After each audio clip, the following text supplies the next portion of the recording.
ஸ்ரீராம ஜெயம் அனைவருக்கும் வணக்கம். இன்று 626 சுகன்யா. இன்றைய தலைப்பு ஸ்ரீராமர் இருக்கும் இடமே அயோத்தி. அப்பனா அயோத்தி நகரம் வந்து சிறப்பு வாய்ந்த நகரமாக தான் இருக்க வேண்டும். ஸோ அப்போ அயோத்தியின் சிறப்பை பத்தி ஃபர்ஸ்ட் நம்ம பார்த்து தெரிஞ்சுக்கலாம் இந்த பாட்டு மூலமா. அரசெல்லாம் அவன, அணியெல்லாம் அவன, அரும்பெரும் மணியெல்லாம் அவன. அதாவது என்ன சொல்றாங்கன்னா, பல்வேறு நாட்டு தலைவர்களும் என்ன பண்ணுவாங்கன்னா, அயோத்தி மாநகர்ல வந்து இருப்பாங்களாம். அது போல உலக அரசியலுக்கு அயோத்தியை அதாவது வேர்ல்டு பொலிட்டிக்ஸ்னு சொல்லுவாங்கல்ல. ஸோ அயோத்தியில தான் எல்லாமே பேசுவாங்களாம். அப்புறம் தவம் புரியுறாங்கல்ல முனிவர்கள். அவங்க எல்லாரும் எங்க ப்ரிஃபர் பண்ணுவாங்க வந்து அப்படின்னா வந்துட்டு அவங்களுக்கு வந்து இங்க அயோத்தியில வந்து தவம் பண்ணணும் அப்படின்னு நினைக்கிறாங்க. உலகத்துல எங்க போனாலுமே அயோத்தியில இருக்க வசதியும் வாய்ப்பும் செழுமையும் வளமும் எங்குமே கிடையாது அப்படின்னு சொல்லிட்டு அவங்க வந்து இங்கதான் ப்ரிஃபர் பண்ணுவாங்களாம்.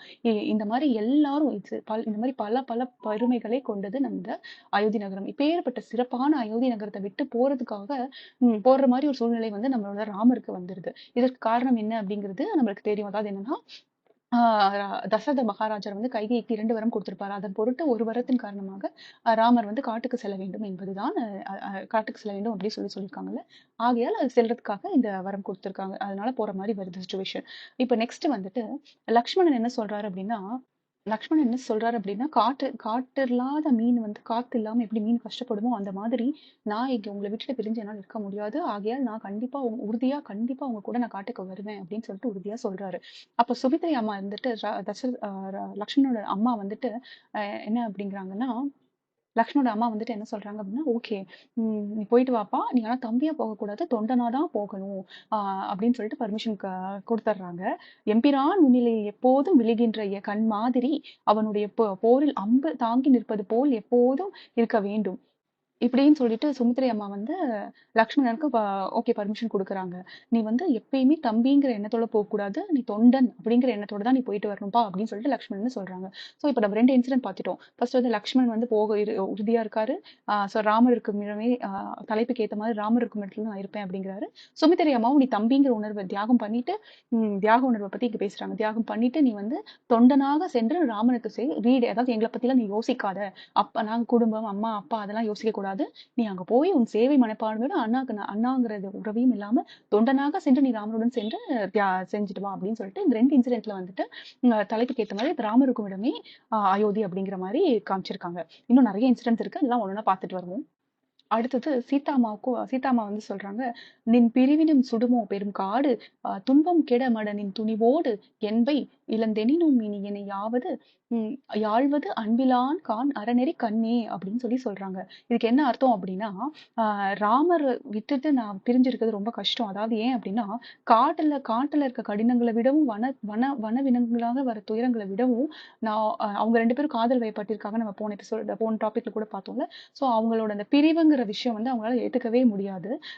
சீதாம்மாவை ஏத்துக்கவே முடியாது. ஸோ அதுதான் வந்து எனக்கு ரொம்ப கடினமான விஷயம். அதாவது என்னை விட்டு நீங்க பிரிந்தா என் உடல் வந்து உயிருற்று இருக்கும் அப்படிங்கிற மாதிரி சீதாம்மா வந்து சொல்றாங்க. அதனால உங்களோட அன்பு தான் எனக்கு அன்பு நீங்க இருக்கிற இடத்துல எனக்கு அன்பு கிடைக்கும். அந்த அன்பு இருக்கிற இடத்துல நான் இருந்தாதான் எனக்கு மகிழ்ச்சியா இருக்கும். அந்த காடு துன்பம்லாம் எனக்கு பெருசே இல்லை அப்படிங்கிறது இந்த பாட்டு மூலமா வந்து நம்ம சீதாம்மா சொல்றாங்க. அது போல நீங்க வந்து நல்ல உத்தமனா இருக்கீங்க, அறநெறியை ஃபாலோ பண்ணி உத்தமனா இருக்கீங்க.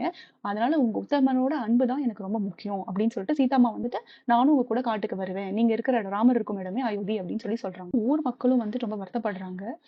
யார் யார் அப்படின்னா, நாட்டு மக்கள், குழந்தைகள், உரு அறியா பிள்ளை அழுத அதன் உவகை மறு அறியா மூதோர் கழுநீர் விழுதி அப்படின்னு சொல்லிட்டு வருத்தப்படுறாங்க. அதாவது அழுகுறாங்க. ஊர்ல இருக்க எல்லா மக்களும் அழுகுறாங்க, ராமன் போயிடக்கூடாது அப்படின்ட்டு. உயிரற்ற பொருட்களாகிய உயிரில்லாத மரங்கள், மாளிகைகள், செடிகள், கொடிகள், அந்த அயோத்தி நகரத்துல இருக்க ஒவ்வொருத்தவங்களும் வந்து ரொம்ப ஃபீல் பண்ணி உயிரற்று இருந்தாலுமே அவங்களுக்கு வந்து ராமர் விட்டு போறதை தாங்கிக்கவே முடியல அப்படின்னு சொல்லி உவமை பத்தி காமிச்சு இந்த சொல்ல வர்றாங்க.